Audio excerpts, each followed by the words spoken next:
You're listening to Retail Disrupted, a podcast that explores the latest industry developments and the trends that will shape how we shop in the future. I'm your host, Natalie Berg.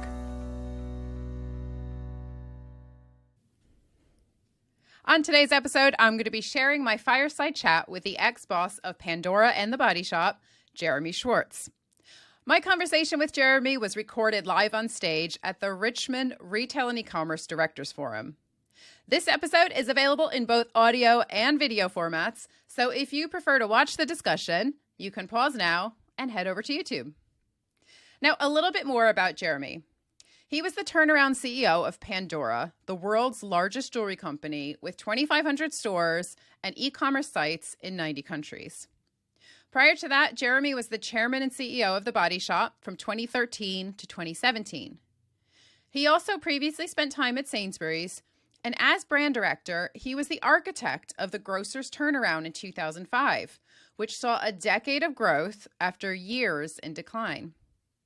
He is the former managing director of L'Oreal UK, and as innovation director for Coca-Cola Europe, he invented Coke Zero. Jeremy is currently the chairman of Kantar's Sustainability Transformation Practice. So as if we didn't already have enough material to delve into, we're also going to be talking about ESG and what retailers can do in this space. Lots to discuss, and I really hope you enjoy this conversation. There are a lot of retailers and brands out there that are still finding life difficult. And I think what we're seeing is that even if these are much loved brands, even if these are brands with a ton of heritage, they're not immune to the challenges facing the high street. So I'm not going to name and shame, but it's tough out there for some brands. As a turnaround specialist, what is it that these businesses are getting wrong? On the turnaround of Sainsbury's and the turnaround of Pandora, and if after this, have a look, because frankly, the turnaround of both of those surprised me at the speed with which we went from continual decline to turnaround. I mean, it was amazing and incredible. In both instances, it came from a detailed understanding of what is the truth or insight behind the customer.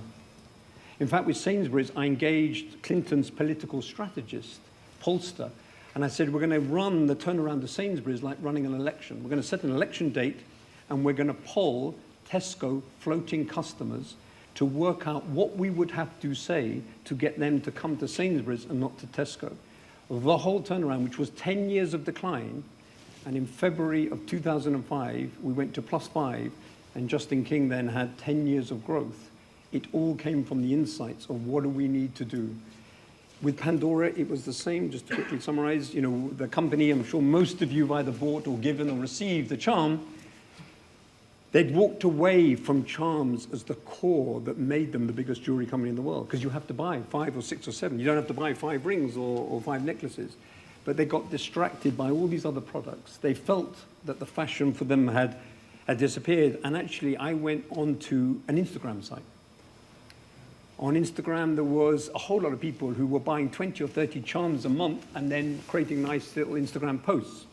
And I put a DM saying, could I have a chat to you? I'm the CEO of Pandora. I'd like to speak to you as a passionate supplier or user.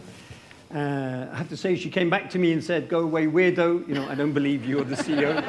So I had to say, no, go on Google. I am the CEO. Look at my name. And then we had a chat. And she told me, for example, several things, she and another insight, was that we were promoting so heavily that the passionate core heavy buyers were losing interest in faith, and actually also just saying, right, we'll wait till the promotion comes. But the core thing is the people who really made the brand, the big buyers, were losing faith in us because we were chasing the the transient buyer with promotions. And therefore, in that example, for example, we cut promotions by 40% and saw the business grow, which is totally counterintuitive. So those companies are going under. Some of them are structurally not relevant anymore. But lots of times they've just not changed anything. And they just hope that things will get better as opposed to radical change if required. Yeah. So it kind of goes back to my previous point of standing still being a dangerous thing to do in retail. And you said disrupting, disrupt yourself is a better place than being disrupted. Yeah, absolutely. Yeah, it is a case of disrupt or be disrupted, isn't it? It's retail Darwinism.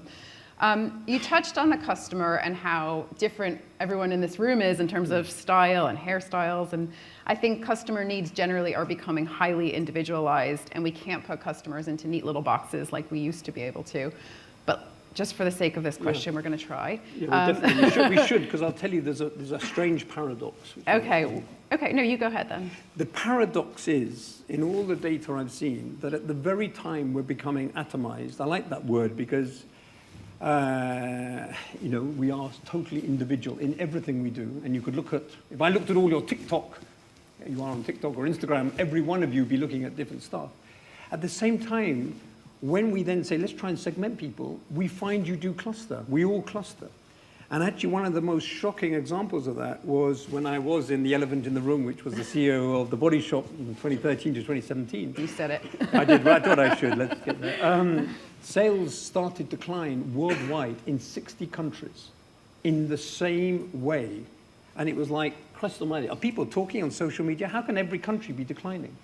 Well, we had put some prices up in a way we hadn't observed, and customers around the world were responding in the same way. So we are at the same time atomized and at the same time still herdy in segments. And it's trying to work out, are you in the herdy bit and the segments, or are you atomized? And that's what we have to try and balance. Yeah, absolutely. But I guess just for the sake of the question, I'd say broadly speaking, how have you seen customer expectations evolve? What are the most notable changes that you've witnessed in terms of shopping behavior? I think there's three that I think are important. The first one is we all want more convenience. And the convenience that we want, we're never satisfied with. As we get things like Wi-Fi on planes, and then it suddenly doesn't work. It's like, what the hell's happened to the Wi-Fi, for God's sake? And even Wi-Fi, I'm on the plane. That piece of technology is incredible. By the way, I've just stolen that from a comedian, so I'll just tell you that. But nonetheless, it is a truth that, our intolerance is continual, and therefore we have to be continually finding more and more convenient solutions if we want to engage people.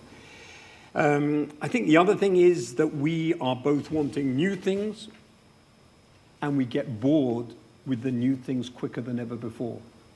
So the idea that we can just do something and then it's going to be fine for the next 2 years, whether it's a store design, an e-commerce site, the PLP page, the copy we write, the video we put on there, all of that we have to continually say it can have a lifetime of... Actually, let me just tell you, after this, I'm running out of the room, I'm getting to the airport, I'm flying to Dublin to do a speech. I'm doing a speech to a company that builds data centers for Amazon and Netflix. They're telling me that their data centers used to last for 4 years before they'd have to rebuild them. And now, because of NVIDIA and AI, they are only lasting 18 months. So the speed with which even things like building a data center have to be unbuilt. And therefore, what we're doing is just accelerating, and that's why we have to go faster, and that's why we call this, acting fast. Because speed is critical. Absolutely. And you touched on convenience, which I think is absolutely true. I think as consumers, we get used to the next new shiny thing, and then we just want the next new shiny thing, and it's perpetual, isn't it? But I guess at the same time, sustainability is a concern, and I know with your work at Kantar, this is something that you're very close to. And I just wonder, what are you seeing from a consumer perspective? Obviously, I think we've seen a little bit of a deprioritization of green purchases because of the cost of living crisis, but it feels like it is firmly back on the agenda, and that customers want to make better choices. They want to buy products that are better for the environment. They don't always want to make sacrifices, whether that's convenience or cost. What are you seeing in this space? So let me share some data because, with Kantar, we've got the world's biggest data tracking company. We've got data across every country in the world on this subject. And the common story is that country by country by country, category by category by category, 68% of people say they want to buy sustainable products. But on average, across all those countries and all those categories, 28% of people say at the point of purchase, they actually do. And when we ask, well, why is there a gap? The number one reason, or the three reasons actually, the number one is a perception that the price is more expensive for the sustainable product than the non-sustainable product. And frankly, I'm on a big mission on this subject because what's happening is manufacturers believe that they have the right, and I'm choosing my words carefully here and slowly because I want to label it with you or hit you with it. They have the right to charge a premium on a product that's sustainable versus the non-sustainable product. That is wrong. What I'm championing now through Kantar is that every FMCG company has to start with what I call price match pricing. Your starting position is that a sustainable product should be priced at exactly the same price as your non-sustainable product. Because if you don't do that, our price elasticity shows that people will not pay a premium unless the differences are substantial. And you can make the difference. Tesla, we can say, is the most beautiful example of a sustainable product with differentiated benefits, but most, are hard to see or not valued enough. So start with price match pricing. Yes, you might say your costs are higher, but then work on cutting your costs or looking at other benefits you can bundle in so that there is a justification if you need to put a price on. That's really interesting. And I think also the lack of transparency is potentially a barrier from a customer point of view as well, because, as customers, we're so informed when it comes to things like pricing and reviews and product information, but actually we're kind of fumbling in the dark when it comes to sustainability. Well, in fact, so the second two reasons that they give for not purchasing are, number one, they can't find the sustainable product. And then secondly, they can't disaggregate, well, what is sustainable about this product? And can I read it? Can I see it? Can I find it? Do I understand it? So you're absolutely right. Yeah, interesting. I want to ask one more question about sustainability, and then I'm going to open it up to the floor. I thought it was really interesting from the BRC manifesto. They said that 1/3 of every UK citizen's carbon footprint comes from the goods that they buy. So retail plays a vital role in helping to reduce emissions as a society. Now, as the industry moves towards net zero over the next decade, I'd love to know what you make of the progress that retailers have made in their sustainability efforts and what might help them to accelerate their plans for decarbonization. I don't know if what I'm seeing is that retailers are not that committed. They are doing what is required, but are they taking actions to be leaders? I'm questioning. Obviously, they actually are mainly dependent on their suppliers in some ways, and the company that I'm most excited by at the moment, and I think it's a benchmark reference, is, of all things, Flora Margarine. I don't know if you've seen that as having been sold by Unilever. They're run by a private equity company, and they've launched a couple of months ago a new, completely non-plastic cardboard packaging that's going to be on their 2 billion products. Now, that's the first time I've really seen a fast-moving consumer good completely replace plastic with an alternative that's price-matched and that seems to have the same performance. I hope to be speaking to them probably tomorrow to talk to them about this. But I'm not so sure if we've seen that much. Yeah. And I think it's important we say that so that we don't be too congratulatory. We need to see more action. And my view on this subject is that politicians are not going to save this planet. It is companies that are going to do it. Consumers aren't, because they're going to follow and they want to make decisions at point of purchase around price and convenience and what makes their life simple and easy. Therefore, it's people in this room, it's all of us as leaders in companies that are going to save this planet by inventing solutions like Flora and others. And that's what I would request of you, inspire you, and challenge you to take that mantle. I'm very passionate about this subject, and the rain has made me even more passionate. Fantastic. Great. This feels like a good time to open up to questions. Does anyone have a question for Jeremy at this point? We've got one right here. Yes. I think if we could just wait for a microphone. There's one coming from behind you here.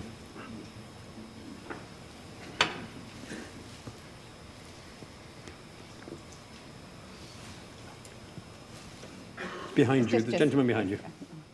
Hello. Hello. Is it on? Yes. I really liked the term treacle meetings, and I think that probably a lot of people in this room have treacle meetings, and generally the reason why we have that is because senior directors, people have been there for a long time, obviously have their opinions and their wisdom, and I think you said quite eloquently that what you do is you combat that with data. But I was at a conference last year, and someone similar to yourself said their advice to businesses and companies is go and find the youngest people in their organisation, listen to them, and promote them to the top. So data is one way of kind of getting your change through, but what do you actually do? The treacle is still there. Yeah. How do you fight the treacle, and how do you kind of flip this? Because, as I say, everything is innovating so fast. We need to be looking at the younger people to kind of understand what we need to do. So thank you for your fantastic question. I'm going to give you two answers, two very, very concrete things you can do. So L'Oreal, which is the world's biggest cosmetic company, 40 billion turnover, grows its EBITDA every single year. In every important meeting, the boss, whether it's the CEO, whether it's me, not being important, but in my level, the first person we turn to in a meeting is to the youngest person. And we say, look, we're discussing this, what's your point of view? And then we work up the hierarchy. Now, the reason we do this is for three reasons. The first is because we want to hear the views of young people who, I believe, fundamentally bring us fresh, dynamic, unimpaired thoughts, and we need to listen to them more than ever because they're more connected even. The second thing is it teaches them and trains them how to participate in thinking. But the third reason, which was never expressed, but I can tell you is the truth, it gives me as the boss time to get mine into the best thinking I possibly can, because I nick everybody's good ideas and then represent them as mine. So so to answer your question, actually the answer is a lot on the boss's shoulders to change. So that's point one. Because I speak, one of the things I tell, most leadership team audiences who I mainly speak to, is something I put in place in Pandora and was transformational, which is I looked at myself and said, bosses have this belief that we should be the gatekeeper in meetings. People come to the meeting to ask permission, and I'm the gatekeeper. I stand on high and I give my pronouncements. What happens if I reverse my role and actually I put myself at the bottom of my triangle and my whole objective is to shut up? And my only role is to empower or remove problems that my teams come and tell me that they are seeking to have a solution to. And therefore, their only role in the meeting is to bring me the problem that they can't solve, they need me to arbitrate or make a point on. But other than that, I don't talk, and they don't come with just updates. They come with things that need to be acted on. That dramatically changed the efficiency of the meetings, the role of the meetings, the speed of decisions, the empowerment. And therefore, I think, as in Agile, we need a reinvention of the role of bosses and the role of meetings so that we can go quicker. Would you like to try that? I would like, the thing with these two thoughts is, please go and try them and test them because they work. And number two, it could create a revolution in your company with two really quite small ideas. Okay? Great. Any other questions at this point? One just over there. By the way, I'm completely and only here for you. So please use this chance. If you don't agree with me or you want to add a build, speak up because we're here friends together for 30 minutes and so on to make the most. So don't hold back, please. It's for your advantage. Hi. If I can help. Is that on? Can you hear me? So I was thinking about the way that big companies use data and why they collect it, and especially thinking back to your experience at Sainsbury's. And whether I think there are opportunities for people to do much more for the customer with the data. So I was speaking with a supermarket in Scandinavia where they collect similar kinds of data to Tesco's and Sainsbury's here, but the way they use it is much more innovative. So they would say to somebody, for example, in the loyalty program, we've looked at your basket, your shop for this week, and looked at all the products that you're interested in, that you like to buy. And if you substituted product X for product Y, you would have a better carbon footprint, for example. So serving that data back to the customer in really useful ways that could make a difference to them, which links into your service. So do you see that as an area where companies here could do much more? Because it seems to me often the data is only looked at in terms of how can we drive more sales, how can we make more money, rather than how can we help the customer. So I think I've got three responses from my experience. So what I felt when I was both the CEO of The Body Shop and Pandora was I had, as retailers, we have phenomenal volumes of data, as you can imagine. Every single transaction in every single store, every single minute by every single customer. And my big grapple was, how can I get insight from this? In fact, in 2018, I made a program for BBC in business called Retail's AI Revolution, where I wanted to expose and to express how AI, even in 2018, was being used by retailers powerfully to both analyze the data, but also bring chat and the various tools to the consumer. But my first problem was, how can I have the expertise to actually just find me insights or patterns? Actually, I was looking for patterns within the data. And I, first of all, would say that journey has not finished for anybody. AI, and there's a company in America I've been using called pattern recognition, is one of the tools to help unlock it. It's not exclusively, but it's there. So that's my first point. My second point is that, to find those ideas, in my experience, you've got to start with this idea of hypothesis. Because data itself tells you nothing, and if you crack it into segments, it will tell you just what it sees. You've got to start by saying, I wonder if I could find a way of substituting a product, and would the data help me do that? And therefore, the third part to actually using data is also still speaking to humans. Because I find when you speak to humans, they tell you the weird stuff. They may not even tell you it. It can be the store, a store colleague or an econ colleague. I go to them and say, tell me something to surprise me.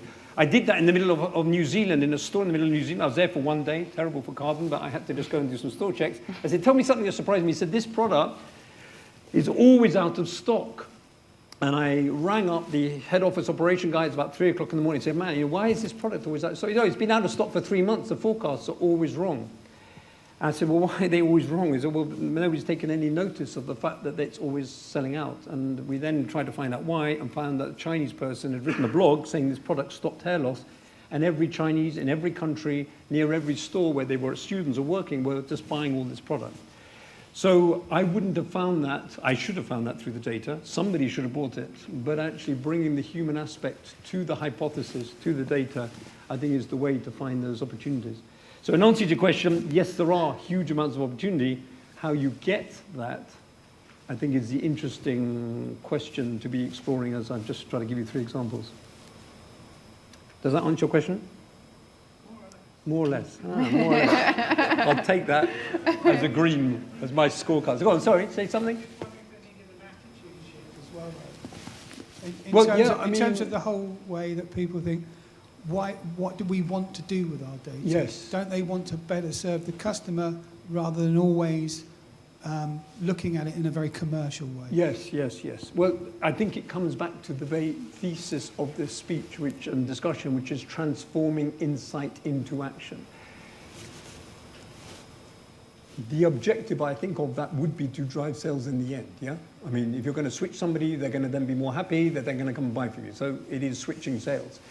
But it's trying to find those insights that leads to opportunities that then will result in sales. And my proposition to you is that you've got to start with an attitude of hypothesizing and wondering and curiosity, as opposed to, I know the answer, just give it to me, or the data is what the data is saying. You've got to drill into it. I can talk more about drilling into data in a minute. I'll let somebody else ask a question and come back to that, actually.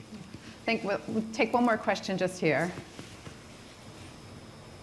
So my question is a follow-up to what you were saying earlier about decarbonization and how retailers really are dependent on their suppliers. And so obviously, in their manufacturing base, substituting lower impact materials or promoting energy efficiency or decarbonization in the factories, this is great, but it can really only take you so far in terms of decarbonization. And so a lot of people have been talking about the need to reinvent retail business models and look for more circular opportunities. Definitely. But I haven't seen that many that are really working, No. and they're expensive to invest in. Yeah. And so I'm just curious what you're seeing or kind of what your prediction might be in terms of how businesses can do this effectively. I think there's 3 ways, well, a couple of ways I'm going to answer that. I think the first one is the inertia of consumers driven by our love of convenience that we've been educated so brilliantly on for the last 50 years means that for the majority, and not the eco group that are small but growing everywhere. So taking a snapshot today is not a good answer to a snapshot in a year or even 2 years, because that group, and we are, I'm sure many of us, that group, not perhaps at the dedicated level, will grow. And by the way, without a doubt, I believe that as floods increase in Dubai, as we've just seen here, etc., we are going to react more aggressively, either as consumers or regulators or companies, because we're seeing firsthand what's happening. But to overcome the inertia is tough. However, we are seeing lots of exciting initiatives that are working, and I think the resale and reuse of fashion clothing, particularly the luxury reselling, is very exciting, and I've got involvement in a couple of those businesses. So where the value proposition means that people are willing to do it, I think we can see a definite interest in that. I think I've been talking a lot to a particular entrepreneur who has got an idea, which he's done, and he actually did it for John Lewis, which is a circular purchase, where you purchase the clothing, but you get a price told to you on your app as to the value on return, so that you get a digital driven value for returning. And I think these models will improve, but they do feel less convenient. And therefore, I think it's going to be the opinion leaders who lead it, and then potentially many of us or other of us will follow over time. But I think the speed with which that change can occur should accelerate. I'm concerned about the negativity towards EVs in Britain that's happening at the moment due to a lack of infrastructure, due to some negative sound bites about the volume of rubber coming off the tires, etc. But when I see what China is doing to drive, for example, EVs and some of these initiatives, I think momentum is there. But it probably is not going as fast as it should or we want it to be honest. It's up to us. And I'm not even perfect by a long way too. I know my behavior is not following my own words to the level that I would like it when convenience calls. A little bit. Great. I'm being honest there, you know? Yes. Great. We have about 10 to 15 minutes left. So, and I have... Is this all working for you all? I always like to check. You know, yes? Is this helpful? Yeah, good. Perfect. All right. I'm going to come back to some of my questions, and then we'll come back to the audience. So, keep thinking of anything else you might want to ask Jeremy. You just touched on AI, and I'm wondering if you have any thoughts on any particular trends or innovations that are exciting you right now. When we think about the future of retail, obviously AI and generative AI is going to transform the way that we shop, and it's going to transform the way that retailers operate. But whether it's AI or any other technologies, is there anything out there that's exciting you right now? Well, I am very excited by technology. I'm at a very personal level, as I'm sure all of you are completely excited by ChatGPT. I'm sure, or Google Gemini, I'm sure you're using it all the time. Yes? Are you? Actually, just get a raise of hand. Who's using ChatGPT daily, let's say? Yeah, that's good. I'll just divert for 1 second. I have actually believed strongly that AI, and I argued this back in 2018, I argued it with the CEO of IBM, will steal jobs. And when they used to say to me, yes, but it's going to solve the world's problems, that was the line that DeepMind and IBM and everybody said, oh, it's going to solve the world's problems. It's like, yeah, but it's also going to take away thousands and thousands of jobs. I think that's still true, but I am myself encouraged how ChatGPT is doing what they say. It is improving my work life. It is making me better than just search. And so there are large amounts of AI that are just going to be helpful in a positive way without removing jobs. So let me give you the examples.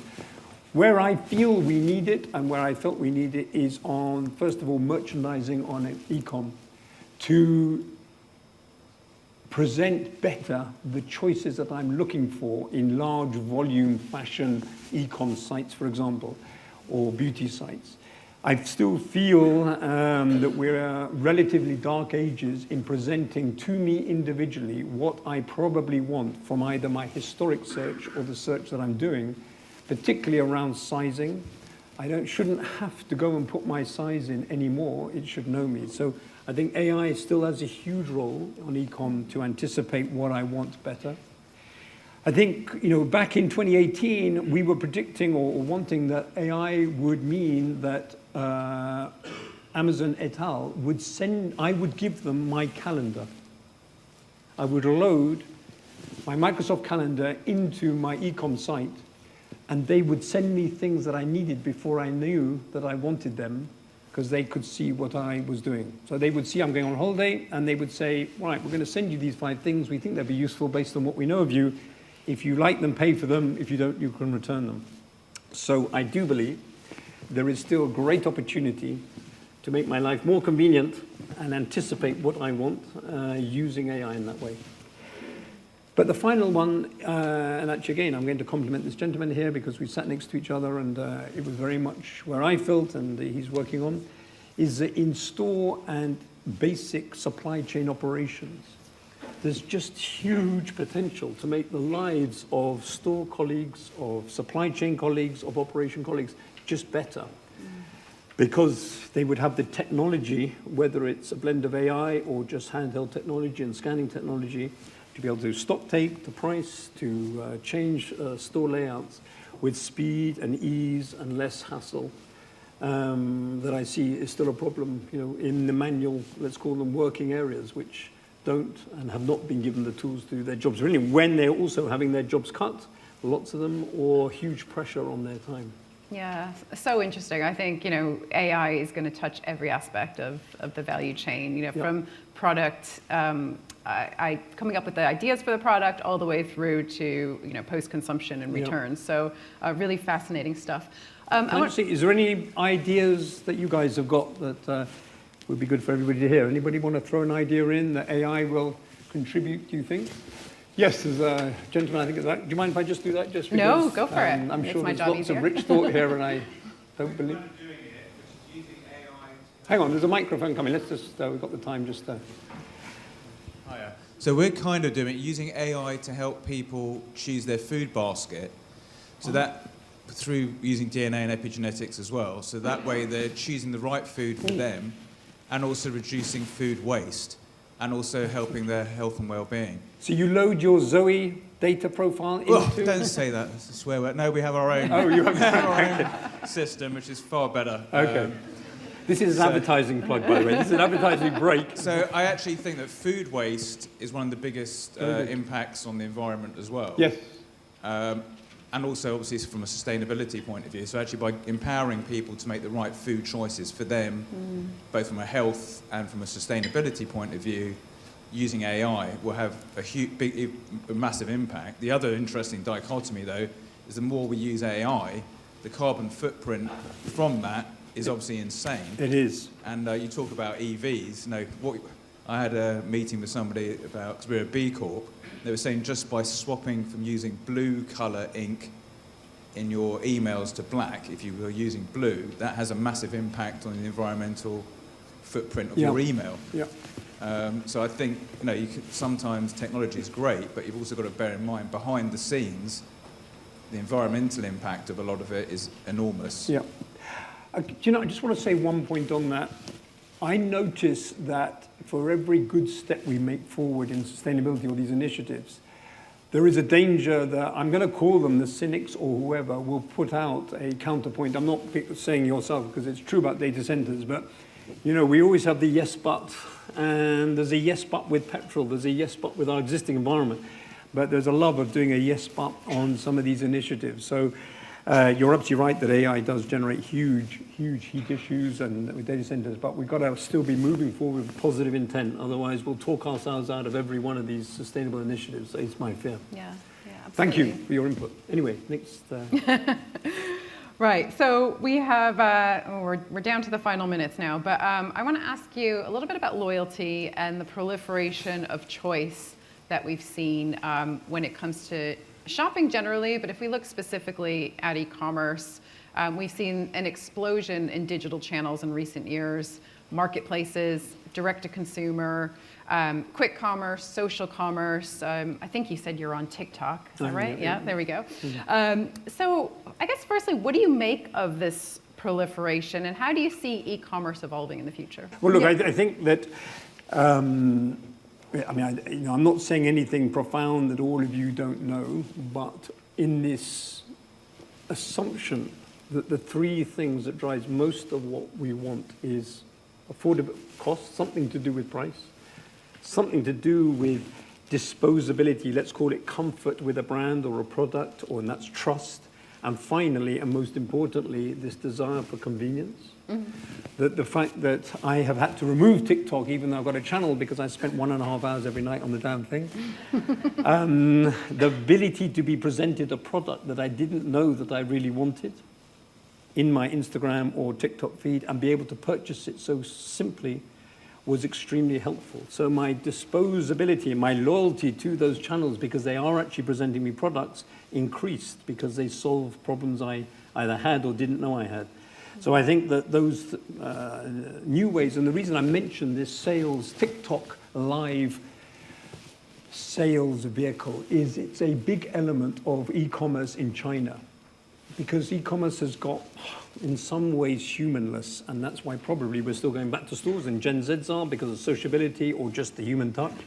And actually now having Instagram and TikTok live as a sales vehicle, an advertising vehicle, is growing, and I believe will be another technology that we need. So this isn't a very profound statement. I would say those are going to grow. E-commerce, in spite of the doldrums, in many, I believe, will continue to grow because of our love of convenience, because of the choice, and because retailers, some of them will struggle to give the choice that people are wanting, will continue to grow.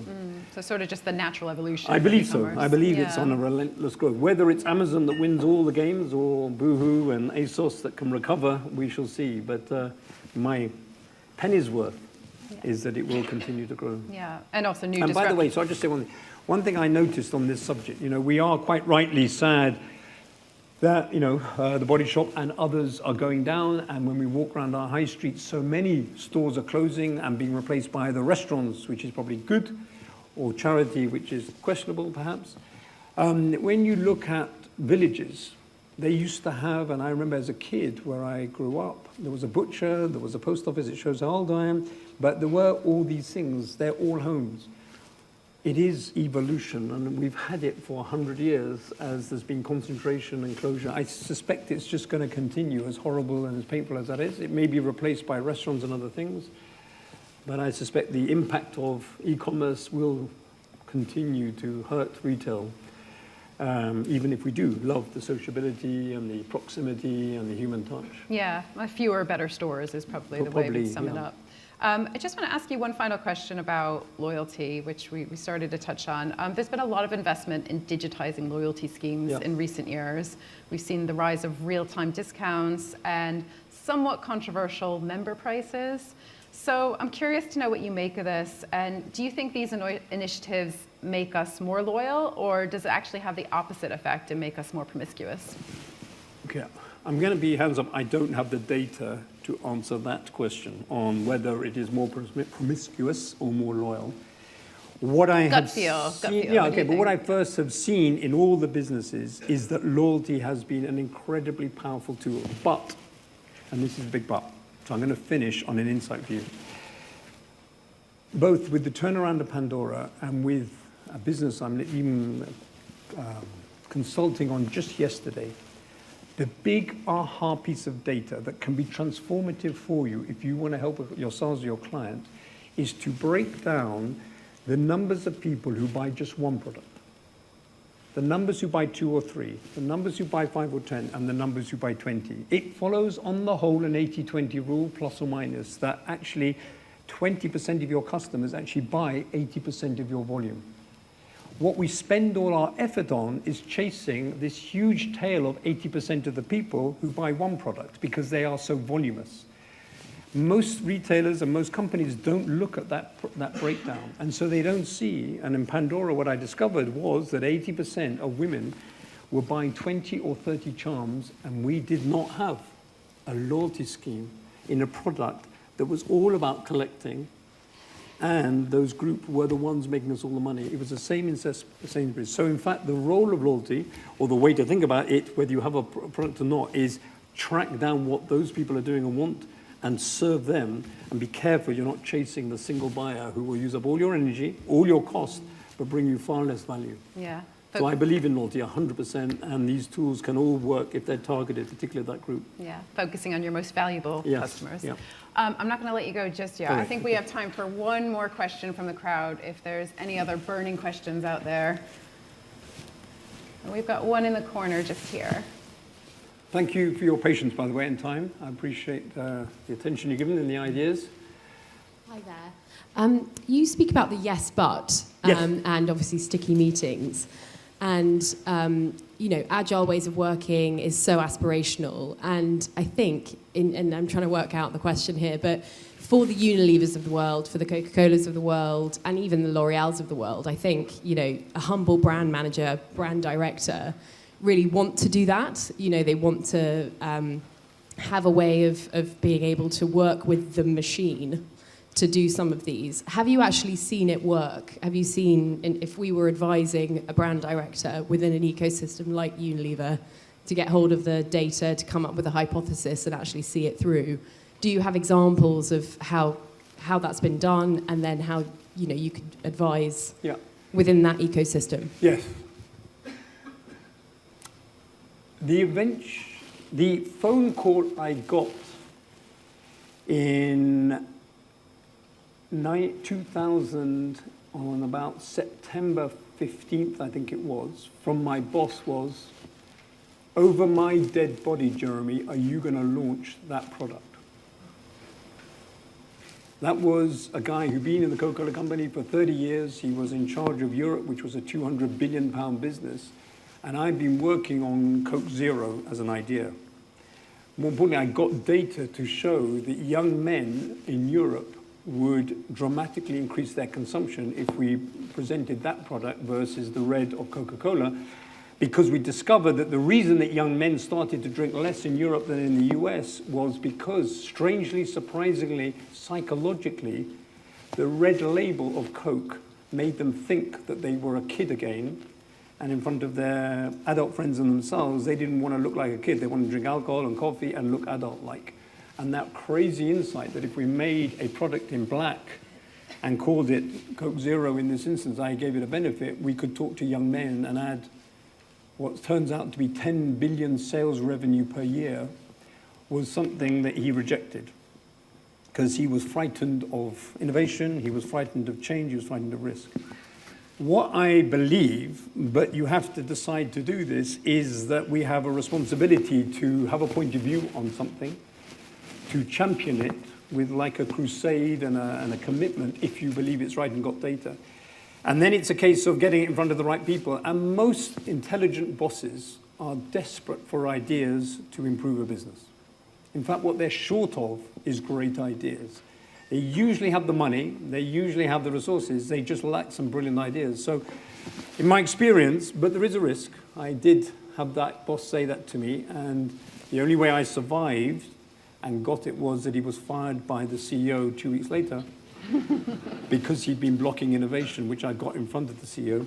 It does mean you sometimes have to play a little bit of the politics and so on to get it to the right people. So it's not without risk or personal risk, but intelligent bosses, when presented well, simply good ideas, fact-based, should be smart enough to see that that's worth backing.